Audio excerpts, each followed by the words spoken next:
প্রত্যেক মেয়ের স্বপ্ন থাকে স্বামীর যত্ন আর ভালোবাসা পাওয়ার, কিন্তু যদি সেই স্বামীর হাতে সে প্রতিনিয়ত নির্যাতিত হয় তাহলে সেই মেয়েটি বাঁচবে কিভাবে? সবকিছু কি মুখ বুজে সহ্য করবে, নাকি তার স্বামীর নির্যাতনের বিরুদ্ধে রুখে দাঁড়াবে? এই গল্পটি তেমনই দুই নারীর, যাদের জীবন সম্পূর্ণ ভিন্ন হলেও তাদের সংগ্রাম একই সুতোয় বাঁধা। একদিকে শিক্ষিকা কাবেরী ব্যক্তিগত জীবনে ক্ষতবিক্ষত, অন্যদিকে ক্যারাটে ফ্লোরে এক মর্মান্তিক খুনের ঘটনার জন্য অভিযুক্ত এক তরুণী, যার জীবন হঠাৎ এই খুনের অভিযোগে অন্ধকারে। কিন্তু এই খুনের পেছনে কি রয়েছে অন্য কোনো গভীর রহস্য? এই সংগ্রাম কি শুধু ব্যক্তিগত, নাকি এর শেকড় লুকিয়ে আছে সমাজের গভীরে, যেখানে ক্ষমতার জোরে অনৈতিক প্রস্তাব দেওয়া হয়, করতে চাওয়া হয় নারীদের সাথে অসামাজিক কাজ, আর এই ক্ষমতাশালীদের কারণে যেখানে সত্য চাপা পড়ে মিথ্যের ভারে? ঠিক এমনই একটি গল্প নিয়ে নির্মিত কাবেরী সিরিজটি। দুই প্রজন্মের এই দুই নারীর লড়াই কি তাদের মুক্তি এনে দিতে পারবে? জানতে হলে দেখতে হবে সম্পূর্ণ এক্সপ্লানেশন। তো চলুন আর কথা না বাড়িয়ে সরাসরি চলে যাচ্ছি মূল গল্পে। শুরুতেই আমরা ক্যারাতে ক্লাবে দুইবার চ্যাম্পিয়ন হওয়া অ্যাঞ্জেলা ও শম্পাকে বিল্ডিং এর 4 তলায় একসঙ্গে দেখি। হঠাৎ করে অ্যাঞ্জেলা নিচে পড়ে যায় আর সে সেখানেই মারা যায়। ওই টাইমটাতে স্পোর্টস মিনিস্টার পোবাল সেখানে থাকায় সবাই শম্পার বিরুদ্ধে অভিযোগ করে। শম্পাকে পুলিশ অ্যারেস্ট করলে শম্পা বারবার করে বলতে থাকে, আমি কিছুই করিনি, আমি নির্দোষ। কিন্তু তার এই কথা কেউই বিশ্বাস করে না। তবে শম্পার ক্লাস টিচার কাবেরী শুধুমাত্র তার পক্ষে ছিল। সে মনে প্রাণে বিশ্বাস করত তার ছাত্রী কখনোই মিথ্যা বলবে না। তো 4-5 মাস আগে ফ্ল্যাশব্যাকে দেখা যায় কাবেরী জীর্ণ শীর্ণ আহত অবস্থায় বাসে করে একটা গ্রামে এসে থামে। তার সারা গায়ে আঘাতের চিহ্ন, হাতটাও ভেঙে গেছে, নাকে মুখে আঘাতের দাগ। বাস থেকে নামতেই তার হাত থেকে সব জিনিসপত্র পড়ে যায়। তখন সেখানে সাংবাদিক ধীমান এসে তাকে সাহায্য করে। কাবেরী এখান থেকে যাওয়ার পর ধীমান সেখানে কাবেরীর পড়ে যাওয়া একটা চেইন দেখতে পায়। সেটাকে কাবেরীর কাছে ফিরিয়ে দেওয়ার জন্য আর সুযোগ পায় না। কাবেরী এখানে ভাড়া থাকার জন্য বিনয় বাবুর বাসা ভাড়া নিয়েছে। বিনয় কাবেরীর রুমটা দেখিয়ে দিয়ে জিজ্ঞাসা করে, তোমার হাত ভেঙেছে কিভাবে? তখন কাবেরী বলে, বাথরুমে পড়ে গিয়ে হাতটা ভেঙে গেছে। কয়েকদিন পর কাবেরী এখানকার স্কুলের ম্যাথ টিচার হিসাবে জয়েন করে। আর তখনই আমরা জানতে পারি কাবেরী তার হাজবেন্ডের সঙ্গে ডিভোর্স হয়ে গেছে, কারণ তার হাজবেন্ড তার উপর অমানবিক অত্যাচার করে। স্কুলের হেডমিস কাবেরীকে ক্লাসে নিয়ে গিয়ে সব স্টুডেন্টদের সাথে পরিচয় করিয়ে দেয়। তো কাবেরী ক্লাস নেওয়ার সময় শম্পা নামের এক ছাত্রী তার বান্ধবীদের নিয়ে কাগজ ছুঁড়ে মারে কাবেরীর দিকে। এরপর এত খেলনা সাপ তার দিকে ছুঁড়ে মারে। তবুও কাবেরী শম্পাকে কিছুই বলে না, বরং তার নাম জিজ্ঞাসা করে। কিন্তু শম্পা উঠে দাঁড়িয়ে তার নাম না বলে জানায়, আমি 2 বার ক্যারাতে ডিস্ট্রিক্ট চ্যাম্পিয়ন পেয়েছি।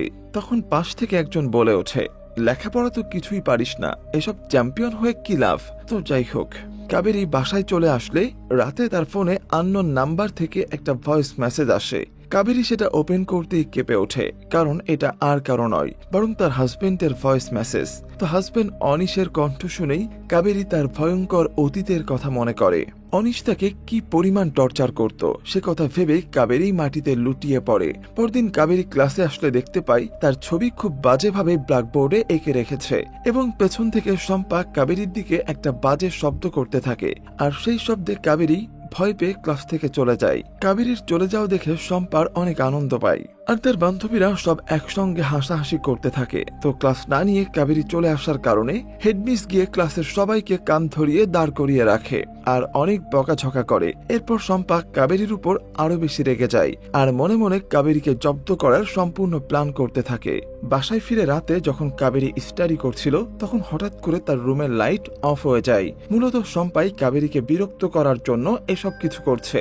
কিছুক্ষণ পর কাবেরীর অন্ধকার রুমের ভেতর শম্পা একটা মরা শালিক পাখি ছুঁড়ে মারে, যেটা দেখে কাবেরী অন্ধকারে ভয় পেয়ে যায়। কিছুক্ষণ পর দরজা ধাক্কানোর শব্দ শুনেই কাবেরী দরজা খুলে দেখতে পাই তার হাজবেন্ড অনিশ সেখানে দাঁড়িয়ে আছে। অনিশ তাকে আবারও আগের মতো ভয় দেখালে কাবেরী ফ্লোরে পড়ে যায়। অনিশের কাছে আকুতি মিনতি করতে থাকে, কিন্তু অনিশ তার কোনো কথাই শোনে না, বরং বারবার করে কাবেরীকে তার সঙ্গে ফিরে যেতে বলে। এক পর্যায়ে অনিশ কাবেরীকে মারতে গেলে ঠিক তখন সেখানে শম্পা এসে হাজির হয় আর তার ক্যারাতে বক্সিং দিয়ে অনিশকে ফেলে দেয়। অনিশ শম্পার সঙ্গে পেরে ওঠে না, আর এক পর্যায়ে অনিশের বাধ্য হয়ে এখান থেকে চলে যেতে হয়। পরের দিন কাবেরী ক্লাসে আসলে দেখতে পাই বোর্ডে সরি লেখা, কিন্তু সেই সরি বানানটাই ভুল। কাবেরী বানান ঠিক করে দেয়। এরপর রাস্তা দিয়ে ফেরার সময় শম্পা কান ধরে কাবেরীকে সরি বলে। অনেকে বলে সিনেমা দেখার মজা ঠিকই আছে, কিন্তু আসল থ্রিলটা আসে তখনই যখন নিজের পছন্দটা মিলে যায়। তাই মুভি প্রেমীদের জন্য নিয়ে এসেছি এক দারুণ সুযোগ 1x, যেখানে বিনোদনের পাশাপাশি পাবেন 100% বোনাস প্রথম ডিপোজিটে। সবকিছু রাখা হয়েছে সহজ, সেফ এবং নিরাপদ। বিকাশ নগদ রকেট দিয়েও ব্যবহার করা যাবে প্ল্যাটফর্মটা। শুধু 3 ধাপে শুরু করুন। কমেন্টে থাকা লিঙ্কে ক্লিক করে রেজিস্টার করুন, সর্বনিম্ন 300 টাকা ডিপোজিট করুন। আমার প্রোমো কোড MTTVBD ব্যবহার করে 50,000 এমনকি 1 লক্ষ টাকা পুরস্কার পান। ভাবুন তো, পছন্দের সিনেমা দেখতে যদি হাতে আসে বাড়তি পুরস্কার, তাহলে আনন্দটা কত গুণ বেড়ে যাবে। বিস্তারিত জানতে দেখে নিন পিন করা মন্তব্যে। পর কাবেরীকে বলে, তুমি কেন এতদিন এসব অত্যাচার সহ্য করেছ, কেন এতদিন পুলিশ কমপ্লেন করনি? আমি বুঝতে পেরেছি তোমার অনেক কষ্ট। এসব কথা শোনার পর কাবেরী তার আবারও অতীতের দিনের কথা মনে পড়ে যায়। তখন কাবেরী বলে, আমি পুলিশে কমপ্লেন করতে চেয়েছিলাম কিন্তু পারিনি। শম্পা বলে, যদি 2টা ক্যারাটে বক্সিং দিতে পারতা না, তাহলে সবকিছু ঠিক হয়ে যেত। কোনো দিনও তোমার দিকে চোখ তুলে তাকাতে পারতো না। তখন সেখানে শম্পার বয়ফ্রেন্ড রনি এসে সাইকেল ছাড়ার অজুহাতে তার আশপাশ থেকে ঘোরাঘুরি করতে থাকে। শম্পা তাকে অনেকবার ইশারা করে এখান থেকে চলে যেতে, কিন্তু রনি এখান থেকে যায় না। তবে রনির হাবভাব দেখে কাবেরী বুঝতে পারে তাদের দুজনের ভিতর কিছু একটা সম্পর্ক আছে। এরপর কাবেরী শম্পাকে বাড়ি পৌঁছে দিলে জানতে পারে শম্পার মা ছোটবেলাতেই মারা গেছে। কাবেরী রাস্তা দিয়ে আসার সময় তার সঙ্গে সাংবাদিক ধীমানের দেখা হয়। তখন ধীমান তার ফেলে আসা চেনটা ফিরিয়ে দেয় এবং ধীমানের সম্পর্কে পরিচয় দিতে গেলে কাবেরী তাকে থামিয়ে দিয়ে এখান থেকে চলে যায়। মূলত কাবেরী চাইছিল না কোনো অপরিচিত মানুষের সঙ্গে কথা বলতে। রাতে কাবেরী বাড়ি ফিরলে দেখতে পাই বাড়িওয়ালা অনিশকে নিয়ে কাবেরীর দরজার সামনে হাজির হয়েছে। বাড়িওয়ালা কাবেরীকে বলে, এত ভালো একজন অনিশকে ফেরে এখানে চলে এসেছো কেন? ও তোমাকে খুঁজতে খুঁজতে এখানে চলে এসেছে। বাড়িওয়ালা চলে যাওয়ার পর অনিশ ঘরে ঢুকে কাবেরীকে উল্টাপাল্টা কথা বলতে শুরু করে। সে বলে, নতুন বয়ফ্রেন্ড পেয়েছো বুঝি, তোমাকে এখন সে চেন গিফট করে? তখন কাবেরী বলে, ওটা আমারই চেন ছিল, পড়ে গিয়েছিল, তাই আমাকে ফেরত দিয়েছে। এই কথা শুনে অনিশ আরো উল্টাপাল্টা কথা বলে। সে বলে, তোমরা এমন কি করেছিলে যে চেন খুলে গিয়েছিল? আবারও কাবেরীর গায়ে হাত তুলতে গেলে তখনই আবারও শম্পা এসে হাজির হয় আর অনিশকে ভয় দেখিয়ে বলে, তুমি এতক্ষণ যা যা কিছু করেছো আমি সবকিছু ফোনে রেকর্ড করে রেখেছি।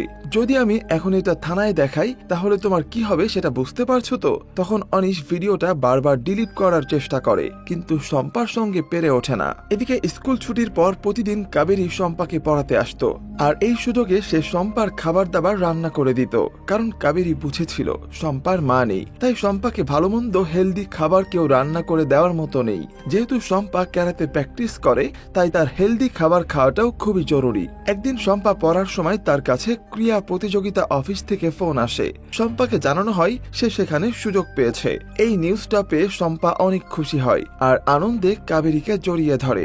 এরপর থেকে কাবেরী শম্পার আরো বেশি টেক কেয়ার করতে শুরু করে। শম্পা মায়ের আদর কখনোই পায়নি, কিন্তু কাবেরী তার মায়ের অভাবটা পূরণ করে দিয়েছে।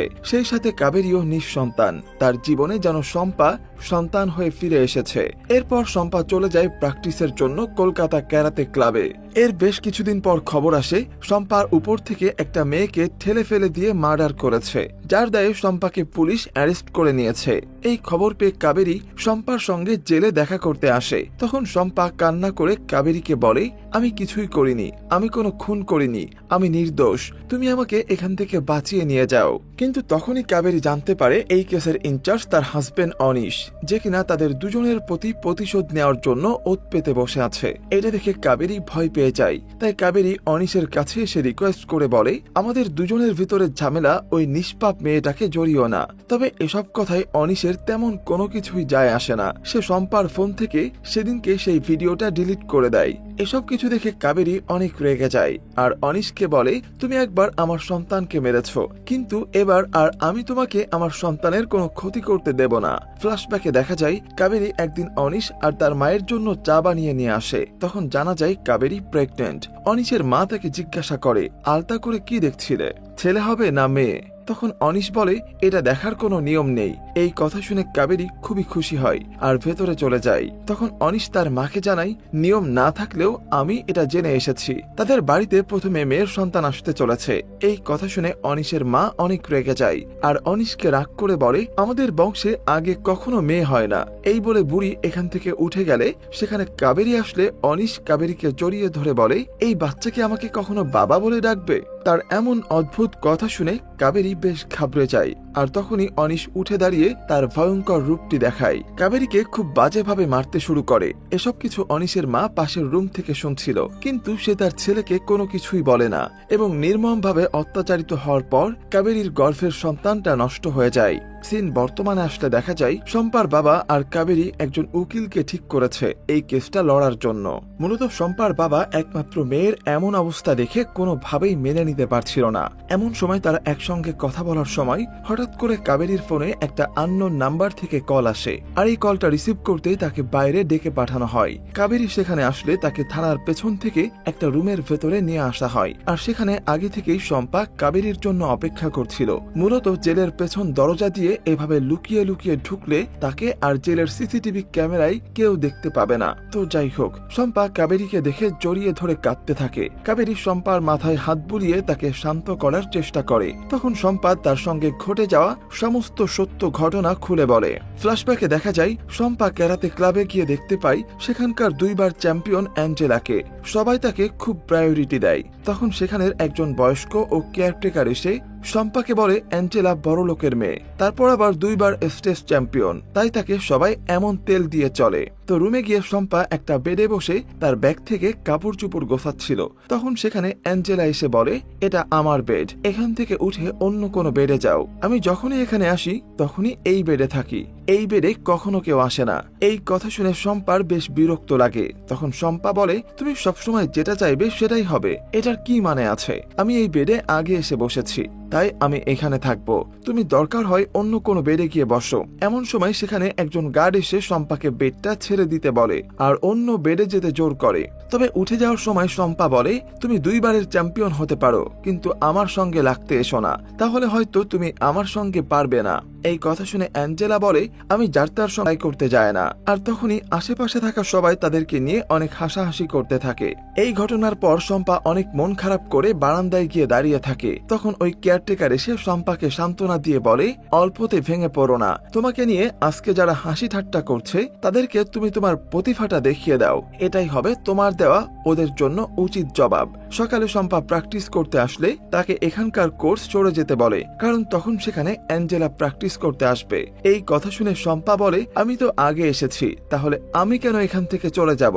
তখনই সেখানকার সেক্রেটারি শম্পাকে বকাবকি করে বলে, পরবর্তীতে তুমি যদি সিনিয়রদের সঙ্গে এমন আচরণ করো তাহলে তোমাকে এখান থেকে বের করে দেব। এক পর্যায়ে বাধ্য হয়ে শম্পা অ্যাঞ্জেলাকে সরি বলে আর এখান থেকে চলে যায়। কয়েকদিন পর স্পোর্টস মিনিস্টার প্রবাল বিশ্বাস তাদের ক্লাবে সবার প্র্যাকটিস দেখতে আসে এবং অ্যাঞ্জেলার সঙ্গে অনেক কথা বলে। মিনিস্টার আগে থেকেই অ্যাঞ্জেলাকে চিনত। কিছুদিন পর কাবেরী শম্পাকে ফোন করে, সে কেমন আছে তার খোঁজ খবর নেয় এবং সেই সাথে বলে, তোমার রেজাল্ট বেরিয়েছে, তুমি খুবই ভালো রেজাল্ট করেছো। এই কথা শুনে শম্পা অনেক খুশি হয়, কারণ এর আগে কখনো শম্পা এত ভালো রেজাল্ট করতে পারেনি। ঠিক তখনই শম্পা দেখতে পাই অ্যাঞ্জেলা ফোনে কার সঙ্গে যেন কথা বলতে বলতে সেক্রেটারির ঘরের দিকে যাচ্ছে। এটা দেখে শম্পা খুবই আগ্রহী হয় এই অ্যাঞ্জেলা এই সময় কোথায় যাচ্ছে সেটা দেখার, তাই শম্পা অ্যাঞ্জেলার পিছু নেয়। তখন বাইরে থেকে শম্পা শুনতে পায় ভেতরে মিনিস্টার অ্যাঞ্জেলাকে অফার করছে বাইরে অলিম্পিক খেলতে যাওয়ার জন্য। এই কথা শুনে শম্পা অনেক রেগে যায় আর এখান থেকে চলে যায়। আর এদিকে ভিতরে শুরু হয় ভয়ঙ্কর এক খেলা। মিনিস্টার অ্যাঞ্জেলাকে এমন একটা সুযোগ করে দিয়ে তার বদলে বাজেভাবে তাকে ট্রাস্ট করতে থাকে। তখন অ্যাঞ্জেলা ভয় পেয়ে ছুটতে ছুটতে মিনিস্টারের রুম থেকে বাইরে বেরিয়ে আসে, সবার কাছে হেল্প চাই। তখন সেখানে শম্পা থাকায় অ্যাঞ্জেলা দৌড়ে এসে শম্পার পেছনে দাঁড়ায় এবং শম্পাকে বলে, প্রবীর বাজেভাবে আমাকে স্পর্শ করার চেষ্টা করছে। তখন প্রবীর বাবু তাদের দুজনের কথা শুনে খুবই হাসতে থাকে আর অ্যাঞ্জেলাকে আবারও তার রুমের ভেতরে ডাকে। এসব কিছু দেখে শম্পার মাথায় খুন চেপে যায় আর এটার প্রতিবাদ জানিয়ে দুজন যখন এখান থেকে চলে যাচ্ছিল তখন প্রবাল এসে পেছন থেকে অ্যাঞ্জেলাকে টান দিয়ে 4 তলার বারান্দা থেকে ধাক্কা দিয়ে নিচে ফেলে দেয় আর সেখানেই অ্যাঞ্জেলা মারা যায়। কিন্তু নিচে থেকে সবাই দেখতে পায় সেখানে শম্পা দাঁড়িয়ে আছে আর সবাই মনে করে শম্পা হয়তো অ্যাঞ্জেলাকে সহ্য করতে পারতো না, তাই উপর থেকে তাকে ঠেলে নিচে ফেলে দিয়েছে, যেটা আমরা গল্পের একদম শুরুর দিকে দেখেছিলাম। সিন বর্তমানে আসলে কাবেরী শম্পাকে জিজ্ঞাসা করে সেদিনকার ওই ঘটনাটা আর কে দেখেছিল। তখন শম্পা অনেক মনে করে বলে, হ্যাঁ, ওই দিন কেয়ারটেকার উপর থেকে সব সত্যটা দেখেছিল এবং কাবেরী এসে উকিল পারমিতার সঙ্গে দেখা করে শম্পার ব্যাপারে সব সত্য কথা জানিয়ে দেওয়ার জন্য। তখন পারমিতা বলে, তাহলে সকল রিপোর্ট শম্পার বিরুদ্ধে। শম্পার ব্লাড স্যাম্পল ম্যাচ করে গেছে। এই কেসটা লড়া খুব একটা ইজি হবে না। এমন পরিস্থিতিতে কাবেরী কি করবে কোনো কিছুই বুঝে উঠতে পারে না। তাই সে পরের দিনই চলে যায় ওই কেয়ারটেকারকে খুঁজতে। তো যাই হোক, কাবেরী পুরো গ্রাম খুঁজে কোথাও কেয়ারটেকারকে খুঁজে পায় না। তবে আসার সময় হঠাৎ করে রাস্তায় একটা বাচ্চা অ্যাক্সিডেন্ট হতে গেলে কাবেরী তাকে বাঁচিয়ে নেয়। তখন বাচ্চাটার মা ছুটে এসে কাবেরীকে ধন্যবাদ জানায় এবং কথায় কথায় তার বাসায় নিয়ে যায়। তখন কাবেরী ওই কেয়ারটেকারের কথা তাদের কাছে জিজ্ঞাসা করলে জানা যায় কেয়ারটেকারের মেয়েই হলো এই মহিলা। তখন কাবেরী কেয়ারটেকারকে সম্পূর্ণ ব্যাপারটা খুলে বলে এবং কেয়ারটেকারকে কাবেরী অনেক অনুরোধ করে কোর্টে গিয়ে সাক্ষী দিতে। কিন্তু কেয়ারটেকার ভয় পেয়ে এই ভয়ে সে কোর্টে গিয়ে সত্যিটা সাক্ষী দিতে চায় না। অন্যদিকে জেলে অনিশ শম্পাকে বিভিন্নভাবে ভয় দেখিয়ে এই খুনের দায় তার ঘাড়ে নিয়ে নিতে বলে, সব দোষ স্বীকার করে নিতে বলে। কিন্তু এটা করতে শম্পা কোনোভাবেই রাজি হয় না, বরং সে অনিশকে বলে কাবেরী আমাকে এখান থেকে যেভাবেই হোক উদ্ধার করে নিয়ে যাবে, সে আমাকে কথা দিয়েছে। এই কথা শুনে অনিশ আরো রেগে যায়। তখন অনিশের সন্দেহ হয় এখানে কাবেরী কি করে আসলো। তাই সে জেলার মহিলাকে জিজ্ঞাসা করে। জেলার মহিলা জানায় এখানে কাবেরী কি করে আসবে, এসব কিছু তো আমি জানি না। এরপর অনিশ সিসিটিভির ক্যামেরার ফুটেজ দেখে বিভিন্নভাবে চেক করার চেষ্টা করে, কিন্তু কোনো জায়গায় কোনো প্রমাণ পায় না। পরদিন কেসটা কোর্টে উঠলে কাবেরীর সঙ্গে অনিশের কোর্টের বাইরে দেখা হয়। অনিশ কাবেরীকে দেখেই বলে তুমি এই কেসটা থেকে সরে দাঁড়াও, নয়তো তোমার অনেক ক্ষতি হয়ে যাবে। কিন্তু দেখা যায় কাবেরী তার কোনো কথায় পাত্তা না দিয়ে ভেতরে চলে যায়। অ্যাঞ্জেলার উকিল কোর্টের ভেতরে বলতে শুরু করে শম্পা কখনো অ্যাঞ্জেলাকে সহ্য করতে পারত না, তাই সে রাগের মাথায় ওকে খুন করে ফেলেছে। কারণ শম্পার ভয় ছিল সে কখনোই অ্যাঞ্জেলাকে ক্যারাতিতে হারাতে পারবে না।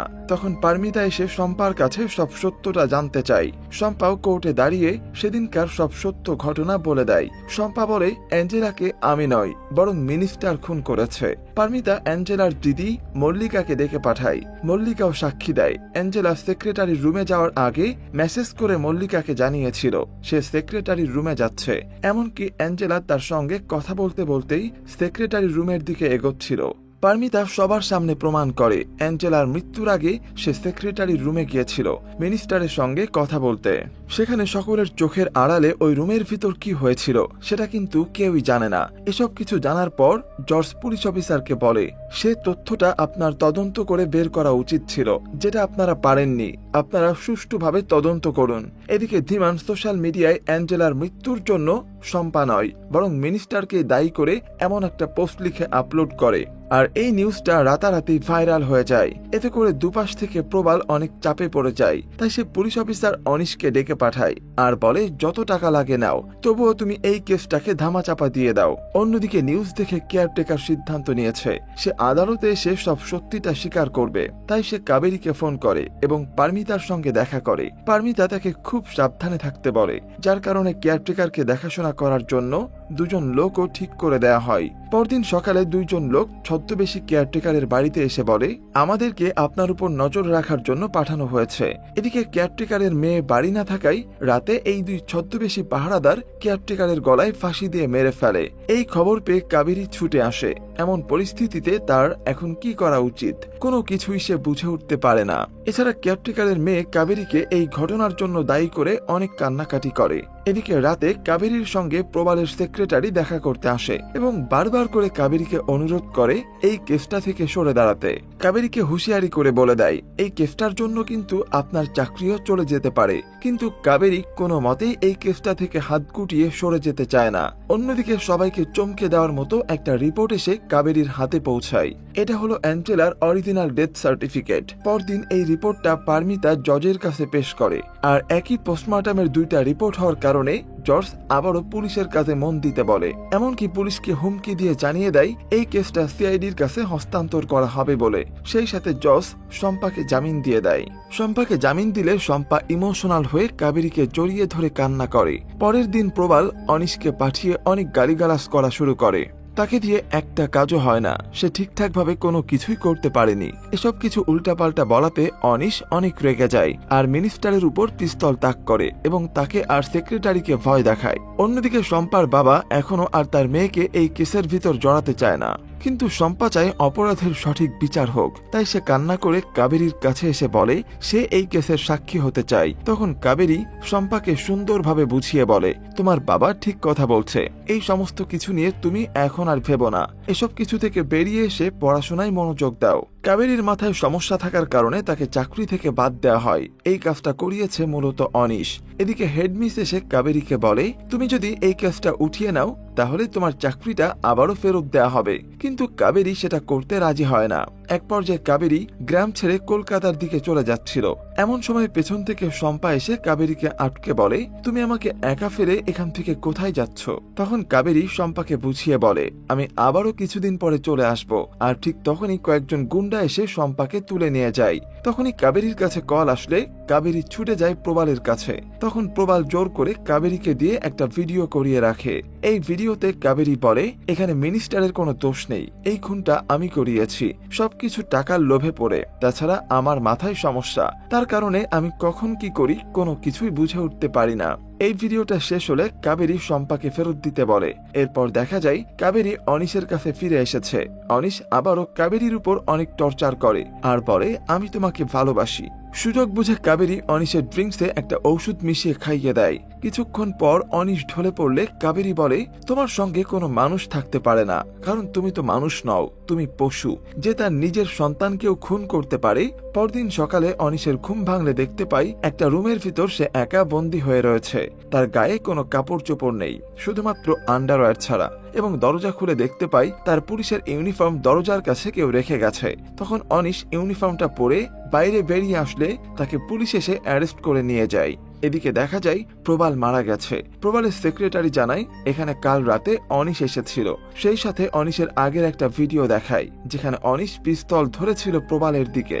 তখন এখানে ধীমান এসে সবকিছুর ছবি তুলছিল। ছবি তোলার সময় ধীমানের চোখ গিয়ে আটকায় নিচে পড়ে থাকা একটা কিছুর দিকে। সে দ্রুত কেউ দেখার আগেই জিনিসটা তুলে নেয়। এই জিনিসটা কি তা আমরা একদম শেষে জানতে পারবো। 6 মাস পর দেখা যায় স্টেজে শম্পা বক্সিং চ্যাম্পিয়ন খেলছে। এই খেলার পর বিজয়ী হয় শম্পা। আজকের খেলা দেখতে প্রবালের সেক্রেটারিও এখানে এসেছে। কাবেরী সেক্রেটারিকে বলে, আচ্ছা আপনি কি আমাকে ব্যবহার করছেন? তখন সেক্রেটারি বলে, আমার রাজনৈতিক ক্যারিয়ার খুব ভালো চলছিল, কিন্তু সবকিছু এলোমেলো করে দিয়েছে এই প্রবাল। তিনি প্রবালের সমস্ত খারাপ কিছু জানতেন, তাই মনে মনে ঠিক করেছিলেন সে সত্যের পথে থাকবে। এই নিরপরাধ শম্পাকে সে কোনো মতেই শাস্তি পেতে দেবে না। তাই সে এতদিন লুকিয়ে থেকে কাবেরীকে হেল্প করেছে। কিছুদিন পর কাবেরী অনিশের সঙ্গে দেখা করতে আসে। তখন অনিশ জিজ্ঞাসা করে, তুমি কিভাবে এসব কিছু করেছো? কাবেরী বলে, গল্প কি শুধু তোমরাই বানাতে পারো, আমরা পারি না? কাবেরীকে এই আননোন নাম্বার থেকে প্রবালের সেক্রেটারি ফোন করত এবং ওই দিন ভিডিও শেষে প্রবাল কাবেরীকে বাজেভাবে স্পর্শ করতে যায়। তখন কাবেরী শম্পার কাছ থেকে শেখা ক্যারাতে মেরে দিলে প্রবাল সেখানে পড়ে গিয়ে মারা যায়। আর এটা দেখে কাবেরী বেশ ভয় পেয়ে যায়। সে কি করবে কোনো কিছুই বুঝতে পারে না। এমন সময় সেখানে প্রবালের সেক্রেটারি চলে আসে। আর তখন সেক্রেটারি কাবেরীকে আশ্বাস দিয়ে বলে, এখানে যা কিছু হয়েছে আমি কখনো কাউকে কিচ্ছু বলবো না, আর আমরা দুজন ছাড়া এই ঘটনা কেউ জানবে না। এরপর সেক্রেটারি কাবেরীকে ঘুমের ঔষধ দিয়ে অনিশের কাছে পাঠায়। আর এই সমস্ত প্ল্যান করে তারাই অনিশকে ড্রেস খুলে তাকে ফাঁসিয়ে দেয়, যার কারণে এখন অনিশের যাবজ্জীবন কারাদণ্ড হয়েছে। এরপর কাবেরী জেল থেকে চলে আসার সময় মুখ দিয়ে সিটি বাজাতে বাজাতে আসে। আর এটা শুনে অনিশ অনেক ভয় পেয়ে যায়। কাবেরী মাঝপথে আসতেই আবারও তার সঙ্গে ধীমানের দেখা হয়। ধীমান তাকে আবারও ওই চেইনটা ফেরত দেয়। মূলত ধীমান ওই দিন প্রবালের ওইখানে চেইনটা দেখেছিল, আর ধীমান এটাকেই তুলে নিয়েছিল। ওই চেইনটা দেখেই বুঝতে পেরেছিল এটা কাবেরীর। এই চেইনটা যদি অন্য কারোর কাছে পড়তো তাহলে হয়তো কাবেরী ফেসে যেত। এরপর কাবেরী তার বাড়ি ফিরে এসে আবারও আগের মতো তার স্বাভাবিক জীবন যাপন করে। আর এই দৃশ্যের মধ্য দিয়েই আজকের গল্পটা এখানেই শেষ হয়ে যায়। তো এই ছিল কাবেরী সিরিজটির সম্পূর্ণ এক্সপ্লানেশন। সিরিজটি আপনাদের কাছে কেমন লাগলো সেটি অবশ্যই কিন্তু কমেন্টে জানাবেন। আর চ্যানেলে নতুন হয়ে থাকলে অবশ্যই সাবস্ক্রাইব করে রাখবেন। ধন্যবাদ।